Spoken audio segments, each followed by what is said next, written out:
1 Pedro capítulo 5, versículo 10. Todos acharam? Diz assim: e o Deus de toda a graça, que em Cristo Jesus nos chamou à sua eterna glória, depois de haveres padecido um pouco, Ele mesmo vos aperfeiçoará, confirmará, fortificará e... Então nós vamos observar que ele fala: o Deus de toda a graça, que em Cristo Jesus nos chamou à sua eterna glória. Então nós somos chamados não para viver de qualquer forma, nós somos chamados para viver em uma glória, que é a glória de Cristo. E como tem sido pregado, o pastor até falou a respeito disso ontem, quando nós vamos ver a glória que está em Jesus em Apocalipse, é uma glória que João, que era um amigo íntimo de Jesus, não conseguiu ficar de pé diante dele. Caiu prostrado no chão. Daniel, quando viu a glória de Cristo, ele caiu também prostrado, a ponto de um anjo ter que tocar e levantar ele. E observe que João ainda estava arrebatado em uma visão. Em visão ele caiu prostrado. Olhe para você ver como Jesus glorificado é muito maior do que as imagens que nós vemos dele aí afora. Então nós somos chamados para essa glória, essa glorificação que está em Cristo Jesus. Então olha o que ele fala depois: vos chamou à sua eterna glória, depois de haverdes padecido um pouco, Ele mesmo vos aperfeiçoará, confirmará, fortificará e fortalecerá. Então na vida de um cristão, ele pode padecer às vezes sim. Pode, porque às vezes nós achamos que a gente está isento de padecer algum momento, de passar alguma dificuldade, algum aperto. Passa. Mas por qual motivo nós passamos, às vezes, algum momento de aperto, algum momento de necessidade? Tem dois motivos para isso. Um é para que a prova da vossa fé se torne excelente. Então, às vezes, Deus permite certas situações para que você prove a sua fé e vença naquilo. Como o louvor que nós cantamos: cada vez que a minha fé é provada, tu me dás a chance de crescer um pouco mais. E isso é bíblico. O próprio apóstolo Pedro escreve sobre isso.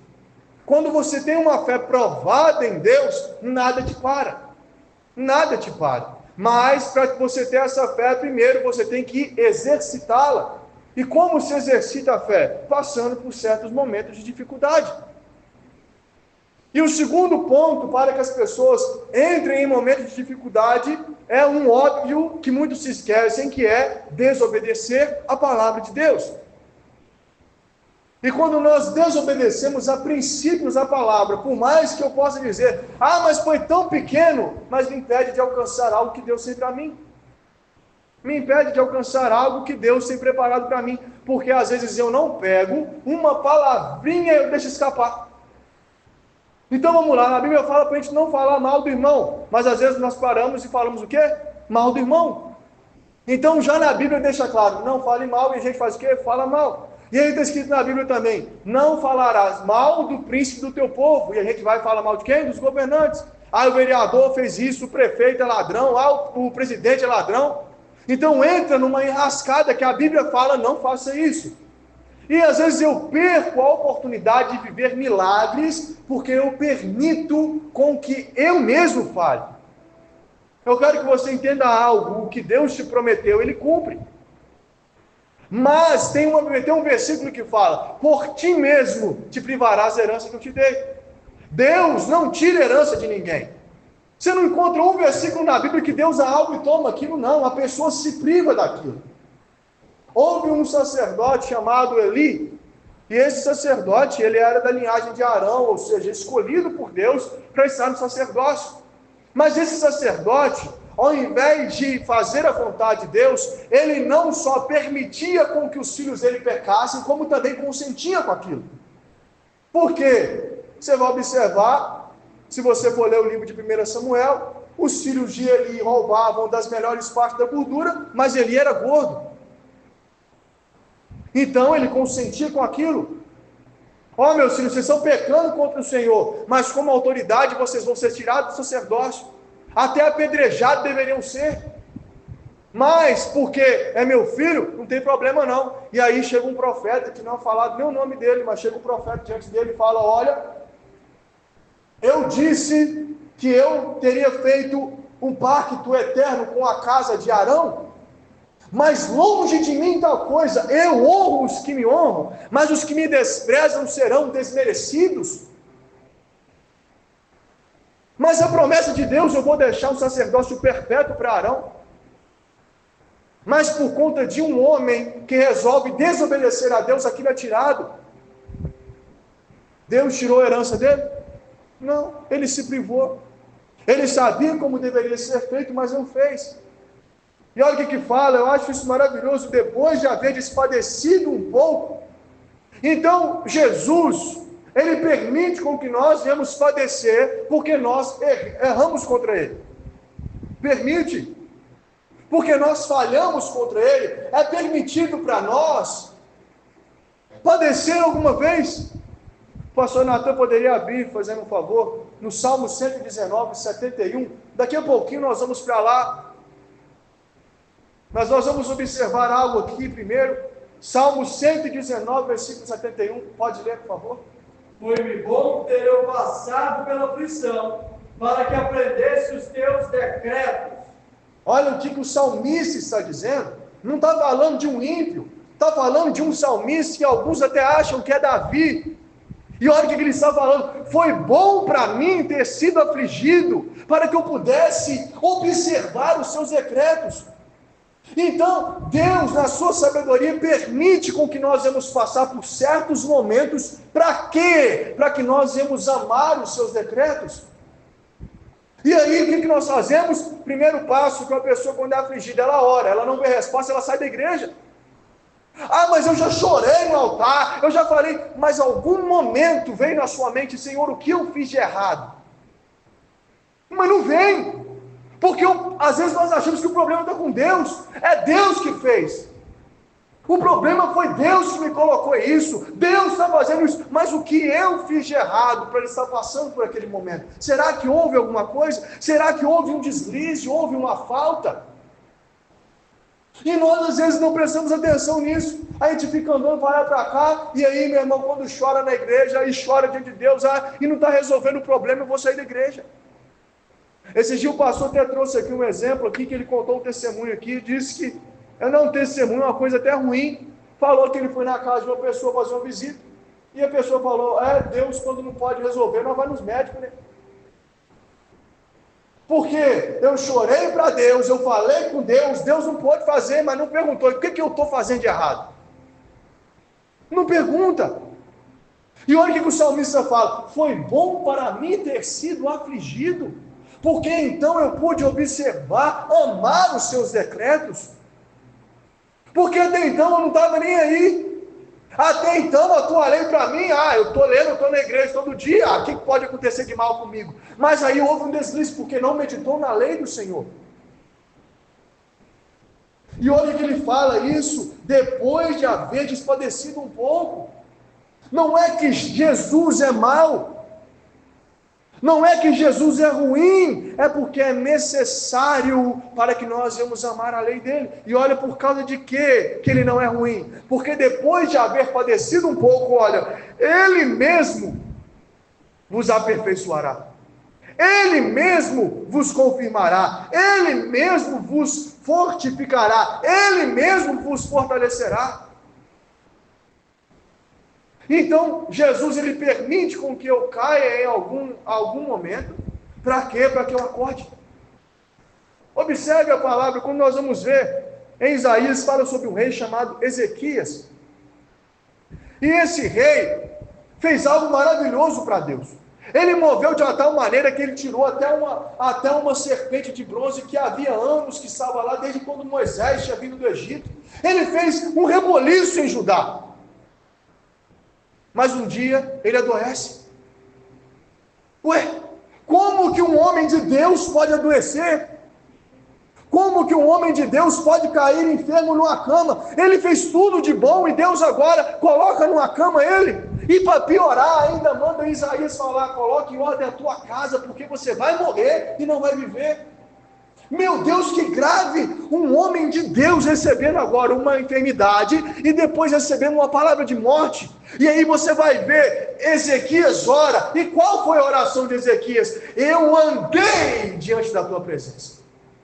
Eu fiz o que era reto. Em nenhum momento ele fez: eu tenho feito, eu tenho andado. Não, eu fiz e andei. O que Ezequias está falando? Eu reconheço que eu errei contra ti, mas não me tire da terra dos vivos, porque os mortos não te louvam. Mas ele teve que reconhecer o seu erro. E aí, quando Isaías está saindo lá da casa dele, Deus fala: volta lá e fala para ele que ainda acrescentarei 15 anos de vida. É aí que entra o que é o versículo: ele mesmo vos aperfeiçoará, confirmará, fortificará e fortalecerá.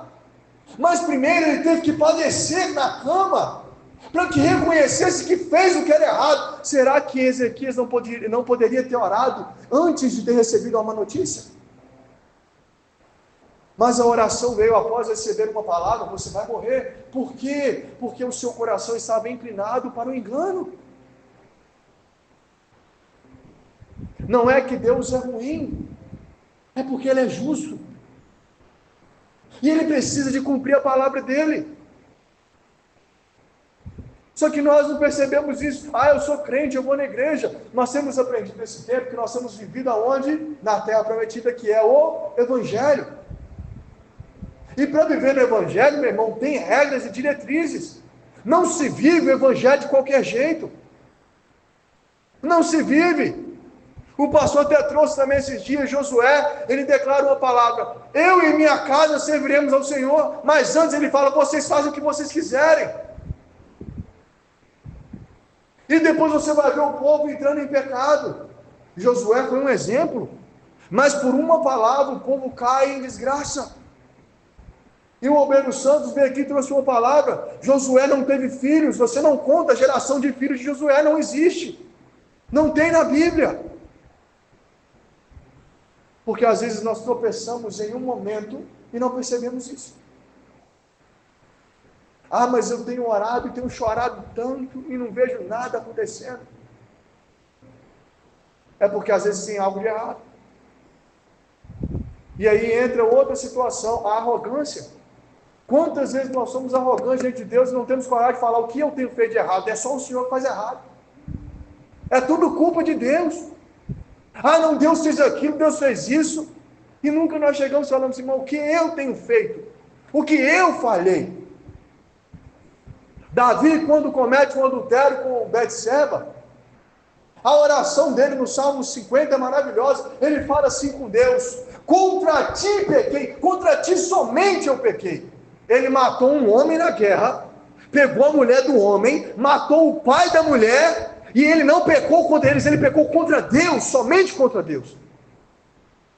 Isso é reconhecer pecado. Só que às vezes nós não entramos no nosso quarto e fechamos a porta e oramos ao nosso Pai que está em secreto. Nós queremos contar para todo mundo: eu estou passando fome, irmão. Irmão, eu não consigo fazer isso. Irmão, estou passando necessidade. Irmão, mas você tem que ver a minha casa, o meu filho, a minha filha. Mas nós nunca entramos com Deus no secreto e falamos: mas o que eu tenho feito de errado, Senhor? Porque às vezes seu filho está lá no mundo por culpa sua. Porque a Bíblia fala: ensina o menino no caminho que deve andar, e quando crescer jamais se desviará dele. Você ensinou. É duro a palavra. É duro. Ou você acha que, como eu vou ser pai, Deus não cobra isso de mim já desde cedo? Meu filho nem nasceu e Deus me cobra isso? Tem vezes que eu estou lá parado, lá ele fala: você já pregou para Manassés hoje? Já falou com ele hoje? E aí eu começo a pregar, a Vanessa está de prova, ele começa a pular dentro da barriga dela. Dentro da barriga dela. Mas o que acontece? Eu já estou ensinando ele o caminho que deve andar. Para quando crescer não se desviará dele. Então nós devemos estar atentos a isso, meu irmão. Mas a minha casa, eu tento fazer uma reforma, não dá certo. Eu tento mexer aqui em casa, não dá certo. Ele vai lá procurar, meu irmão, tem lixo lá dentro de casa, tem coisa velha quebrada, coisa que nunca usou e nunca vai usar, está lá guardado. Mas as minhas roupas são velhas, meu irmão. E quantas roupas você tem lá que está lá, só fica mofando, você não dá para ninguém? Porque nós não acordamos. Eu quero o novo de Deus, mas a Bíblia fala também: lança fora o depósito velho, para que estabeleça o novo. Amém. Para que estabeleça o novo, primeiro você tem que jogar fora aquilo que é velho. O próprio Jesus falou isso: ninguém que prova o vinho novo diz que ele é bom, mas é bom o velho porque está acostumado. Mas para viver o novo de Deus tem que jogar fora o velho também. Nós temos aprendido isso. Nós temos aprendido. Um tempo desse para trás, estava na palavra que dizia: Josué, quando ele foi atravessar o Jordão, o povo ia com a arca, ele fala: vocês vão seguir os sacerdotes, porque nessa terra que vocês vão andar, vocês nunca andaram antes. Então, naquele momento, no Jordão, agora vocês têm que lançar a sua vida velha para trás, porque agora vocês vão andar num caminho novo, e o seu velho não funciona mais. O maná que vocês comiam não funciona mais, porque vocês vão comer do fruto da terra agora. A coluna de nuvens agora não vai funcionar mais. Por quê? Porque agora vocês vão morar em casas construídas para vocês. Agora Deus estava falando: vocês vão entrar com novidade, vocês vão comer de fruto, de mel, vocês vão agora morar em casas ao invés de cabanas. Então agora ficou para trás. Ficou para trás. Viva o novo do Senhor. Você quer ter diferença na sua vida? Comece a fazer a diferença então. Porque nós queremos mudar. Senhor, eu quero diferença, mas a rotina é a mesma. A rotina é a mesma. Dá bom dia para Deus, dá bom dia para menos Deus, né? E o povo não fala com Deus, não ora, não lê a Bíblia, não jejua. E hoje eu vim no culto, recebi uma palavra, recebi uma profecia. Oh meu Deus, que maravilha de profecia. Só dura uma semana aquele fogo, passou ali. Se durar uma semana, passou aquele dia, eu já estou aqui. Não vou na igreja hoje não. Não vou fazer isso. Se você não sabe, meu irmão, as promessas de Deus são todas condicionadas ao quê? Ele te prometeu em que situação? Deus me fez uma promessa quando eu ia na igreja todo culto. Então por que você parou de vir? Por que parou? Deus me fez uma promessa quando eu chorava de madrugada. Por que parou de chorar de madrugada? As promessas de Deus são condicionadas àquilo que Ele me prometeu, onde eu estava. Onde eu estava, o que eu estava fazendo. Daniel viveu na Babilônia, mas quando ele chegou, ele estava de um jeito, quando ele saiu de lá, ele continuou do mesmo jeito. Ele não mudou. Mas Nabucodonosor morreu. Tá bom, mas chega o filho dele, eu vou continuar sendo o mesmo Daniel. O filho dele passou, eu continuo sendo o mesmo rei, eu continuo sendo o mesmo Daniel. Chegou Dario, eu continuo sendo o mesmo Daniel. Aqui chegou Ciro, eu sou o mesmo Daniel, eu não mudo. Porque Deus não me mandou mudar do meu lugar. Por que eu fico arredando o pé quando Deus não fala? Mas quando Deus fala, eu não quero agora eu quero ficar aqui. E aqui nós vemos agora, depois de haver despadecido um pouco, é momento que nós vamos ser padecidos sim, mas porque desobedecemos, mas o resultado para nós é Cristo nos fortalecendo, quando nós entendemos a sua palavra. Como eu falei, Pedro negou Jesus quantas vezes? 3 vezes. Negou a Jesus 3 vezes. Judas fez o quê? Traiu a Jesus. E como resultado, os 2 choraram amargamente, só que um fez o quê? Se arrependeu e o outro se enforcou. A mesma situação, a mesma coisa, mas um fez uma coisa e o outro fez outra. Porque fez o quê? Agora eu vou obedecer a sua palavra. Agora eu sei que quando Cristo fala, você vai fazer, você vai fazer. Agora eu sei que quando Cristo fala, vai, eu tenho que ir. Já o outro fez o quê? Não vale nada mais viver, eu vou me enforcar. Abra sua Bíblia agora em Salmos 119.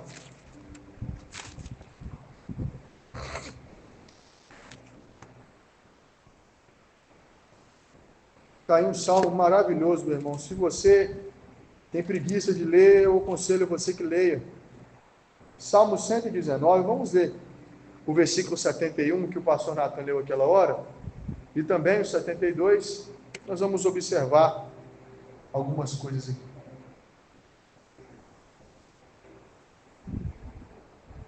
Todos acharam? Salmo 119, versículos 71 e 72.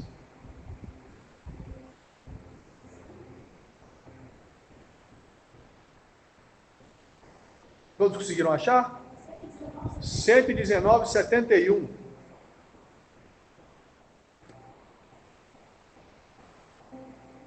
Meu irmão, esse salmo é maravilhoso, que constantemente ele fala sobre entendimento, sobre sabedoria, sobre mandamento, sobre lei. E olha o que ele fala no versículo 71, todos acharam? Foi-me bom ter sido afligido, para que aprendesse os teus estatutos, preceitos ou mandamentos. Então eu fui afligido para que eu aprendesse os teus. Então, não foi em vão. Às vezes nossa aflição vem, mas para nós aprendermos os preceitos de Deus. Porque eu vou te ensinar uma coisa aqui hoje, você vai pegar isso para a sua vida, porque isso vai ser para a sua vida toda. Você está passando um momento de dificuldade. Vamos lá. A Bíblia fala para eu honrar a Deus com minhas primícias. Eu tenho honrado? Tenho. Você marca lá, eu tenho honrado a Deus com minhas primícias. Diz minha oferta, eu tenho sido fiel? Tenho. Marca lá, diz minha oferta. Eu não sou ladrão? Então tá bom. Então, o que está faltando? Entra no teu quarto, pega a tua Bíblia, bota o joelhinho no chão e ora até Deus te falar o que está acontecendo. Que Ele vai te falar. Ele vai te mostrar. Porque você vai passar a fazer o quê? Para que aprendesse os teus estatutos. Você está sendo afligido, mas por que eu estou sendo afligido? Entra no teu quarto, apresenta ao Senhor, mostra para Ele, Senhor, por que eu estou sendo afligido? Onde eu errei, mas ora. Não é aquela oraçãozinha de 5, 10 minutos, não, meu irmão, fica orando até a resposta vir. Porque quando a resposta vir, você vai saber que veio. Você vai saber. E agora o versículo 72. Melhor é para mim a lei da tua boca, do que inúmeras riquezas em ouro ou... Nós acabamos de ler ali, que depois de haver despadecido um pouco, Ele mesmo vos fortalecerá, vos fortificará. Ele mesmo. Então Ele vai me dar algo que mais vale do que ouro e prata. Porque eu fiz o quê? Eu me acheguei até Ele. Eu preciso de conhecer a tua lei. No versículo 73, as tuas mãos me fizeram e me afeiçoaram. Dá-me inteligência para que aprenda os teus mandamentos. De Deus não se aprende de qualquer forma. Você não aprende só de ler. Não. Você não aprende só de ouvir. Não. Você aprende de meditar. E como eu medito na palavra de Deus? Deuteronômio capítulo 6. Ande pelo caminho, fale da palavra. Assentado na tua mesa, fale da palavra. Coloque como uma testeira nos seus olhos, no umbral da tua porta. Assim você aprende a palavra. E ele continua dizendo no versículo 74. Os que te temem alegraram-se quando me viram, porque tenho esperado na tua. Ele quer dizer aqui, eu parei de ser precipitado. Quantas pessoas pecam por ser precipitadas? Em Provérbios fala que aquele que apressa com o pé peca. Você fica se apressando, correria na vida. Eu faço quando eu quero, eu resolvo quando eu quero, meu irmão. Aí vem a resposta de Deus. Agora aprende. Senta quietinho, que eu te dou a resposta. Porque tem gente que só resolve as coisas na correria. Muda de casa na correria. De cidade na correria. Sai de igreja na correria. Eu lembro um dia de um pastor. Ele estava contando testemunho. Ele falou que teve um jovem que ia casar. Aí o jovem chegou e falou assim com ele: pastor, eu vou casar semana que vem. Ele falou: você veio pedir meu conselho ou você veio me convidar? Porque o rapaz estava namorando com a moça, tinha tempos. Nunca falou nada. Aí chegou um dia lá, uma semana, eu vou casar, pastor. E hoje está divorciado. Se tivesse escutado a instrução, teria ficado casado. Porque às vezes não era para aquele tempo, e ele ia casar porque ia embora. E se ele não pediu instrução para casar, você acha que ele pediu instrução para ir embora? Não pediu. O problema muitas vezes, meu irmão, é a pessoa que fica apressada na vida. Toma uma decisão precipitada. O pastor, ora lá que eu quero comprar um imóvel. O pastor, quando está, Senhor, meu Deus, pastor, comprei um imóvel. Ô pastor, olha que eu conheci uma moça e estou apaixonado. Então vamos orar, então, irmão, Senhor, vamos. O pastor pediu ele namoro. É precipitado. Não sabe esperar Deus responder nada. Não sabe. Ô pastor, esse dia o pastor contou testemunho de um cunhado dele. Eu quero comprar um carro. Ô pastor, a hora que para eu comprar, o pastor foi para o monte orar. Nem tinha acabado de orar, eu comprei o carro. E Deus falou com ele, o carro é uma bomba. E foi uma bomba. Porque a pessoa é precipitada. E olha o que ele está falando no versículo 74. Os que te temem alegraram-se quando me viram, porque tenho esperado na tua. O que o Senhor vai falar para eu fazer agora? Eu quero saber a direção. O Senhor quer que eu vá para cá ou vá para lá? Eu preciso da direção. Eu preciso. Observe um rei na Bíblia chamado Saul. Ele foi um rei que Deus chamou. E não era qualquer pessoa. Deus chamou ele porque ele era humilde. Porque ele era uma pessoa que Deus confiava nele. Meu irmão, entenda uma coisa. Deus não chama ninguém sem confiar nele. Então Deus chamou Saul e confiou nele. Só que Saul tinha um problema muito sério. Ele não sabia esperar. Samuel falou, olha, espera um pouquinho aí que nós vamos ir para sacrificar o holocausto. Espera 7 dias, meu irmão. Não deu 7 dias. Saul precisava resolver os problemas. Ele viu o povo se afastando. Eu mesmo sacrifico. Samuel chega e fala, hoje o Senhor teria confirmado o teu reino. Porém agora tem passado e procurado o melhor do que tu. Pressa. Aí um dia, meu irmão, está o inimigo juntando lá, busca a arca do Senhor, vamos orar aqui, irmão. Chega a arca lá, o inimigo, não, deixa a arca de lado, vamos guerrear. Nunca esperou uma instrução para fazer as coisas. E o resultado da vida de Saul foi o quê? Morto no campo de batalha. Buscando uma feiticeira. Porque não deu atenção ao que Deus falou. E olha o versículo 75. Esse é maravilhoso, meu irmão. Você tem que prestar atenção nele. Bem sei eu, ó Senhor, que os teus juízos são o quê?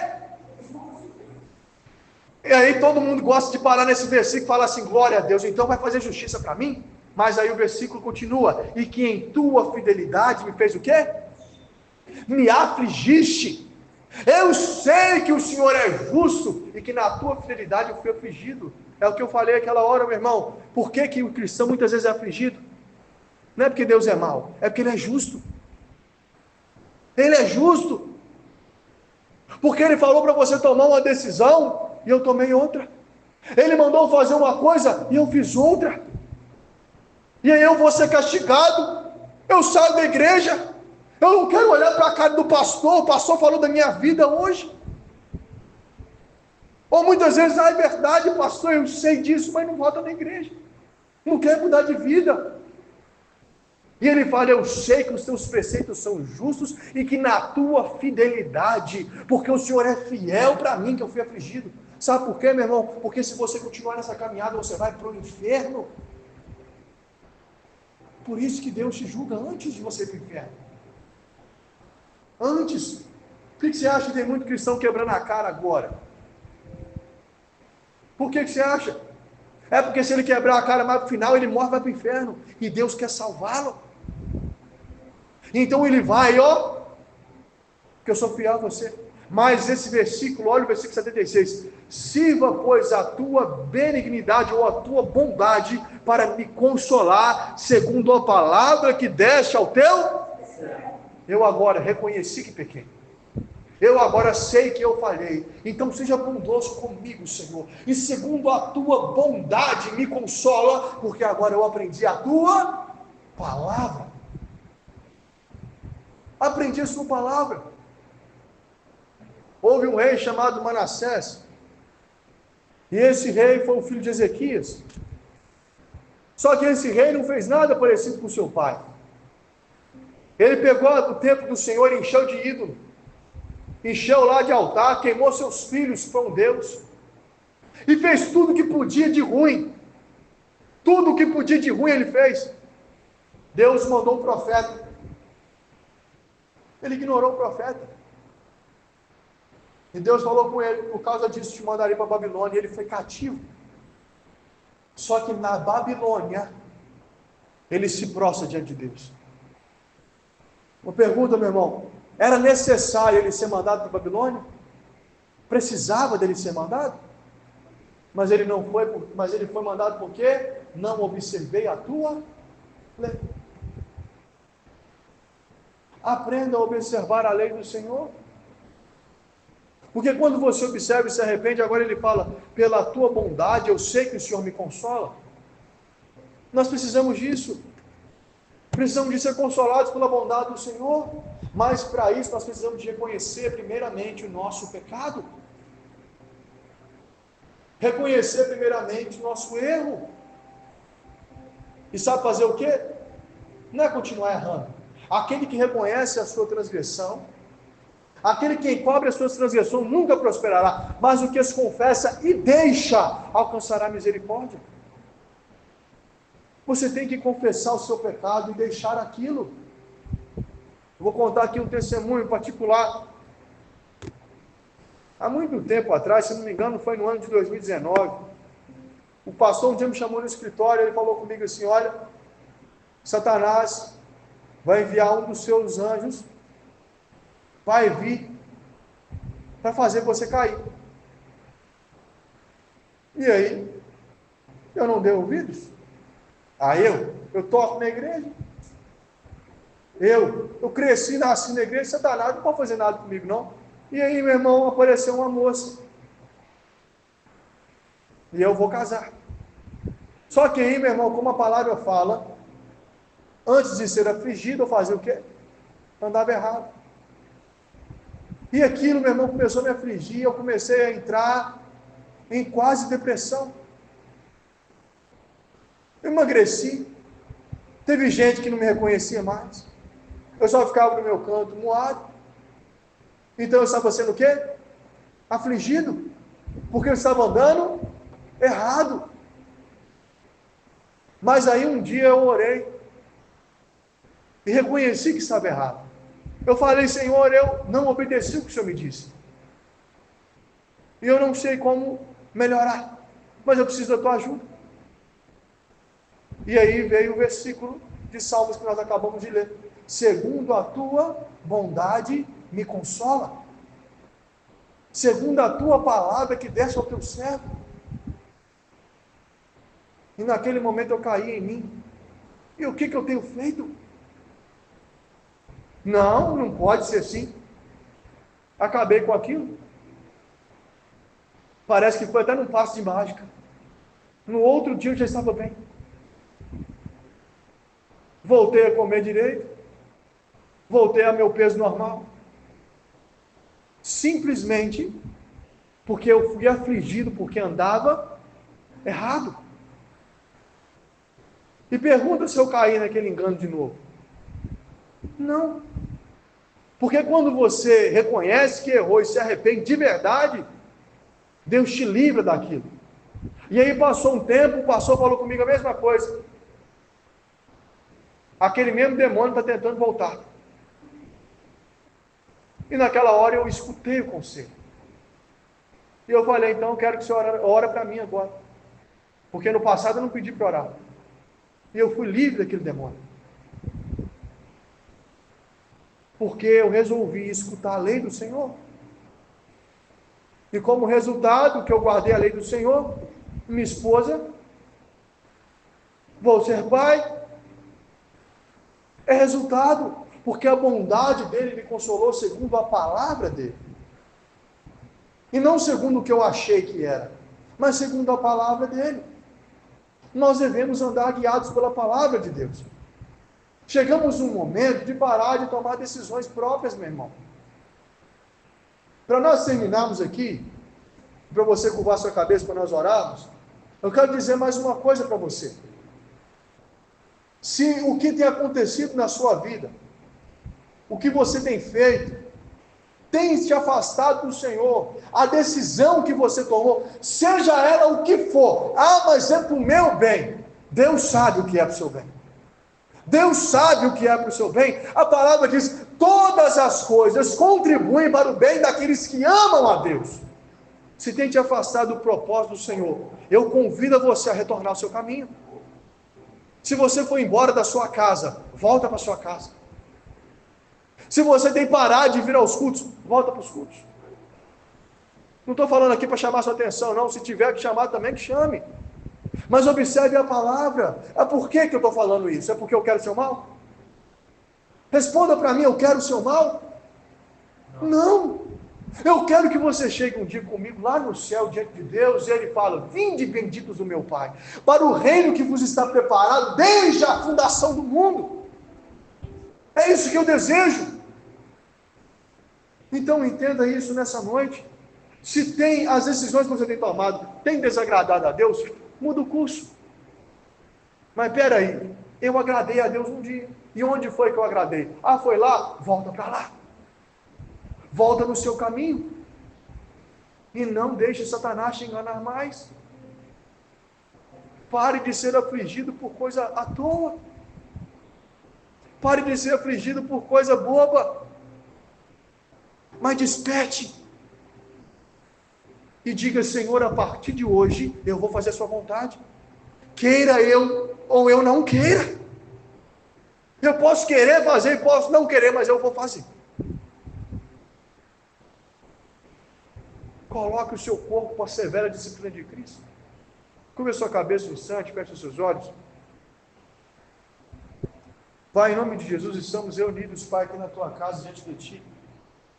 E, Senhor, eu não sei o que essa pessoa fez, que andou, Pai, fora da tua instrução, da tua palavra, mas eu sei que ela tem sido afligida. E ela, Senhor, acha que a culpa é do pastor. Ela acha que a culpa é dos irmãos, a culpa é dos obreiros. A culpa é daqueles que estão na igreja. Ela não entende que a culpa é dela mesma. Mas em nome de Jesus, neste momento, toque com o teu Espírito, Pai. O teu Espírito que nos mostra o que nós fizemos de errado. Nos mostra. A tua palavra diz que aquele que encobre a transgressão nunca prosperará. Nós temos um culto de prosperidade. Nós queremos prosperar. Então revele agora aquilo que está oculto, aquilo que está escondido, porque a tua palavra diz que o Senhor, Pai, conhece e contigo mora a luz. Traz luz agora a isso, Pai. E revele, expõe agora, Senhor. E Pai, eu peço que o Senhor perdoe essa transgressão. Hoje a tua igreja ouviu a tua palavra, Pai. E o acerto que ela faz contigo é o seguinte: eu vou obedecer a tua verdade. Eu vou obedecer agora a tua lei, porque eu sei que pela tua bondade, pela tua fidelidade para mim, o Senhor me afligiu. Porque o Senhor é justo, mas, Senhor, me consola agora também, segundo a tua vontade. Eu não sei como sair disso, Senhor, mas eu te peço, me tire de lá. Em nome de Jesus nós oramos. Amém e amém. Amém?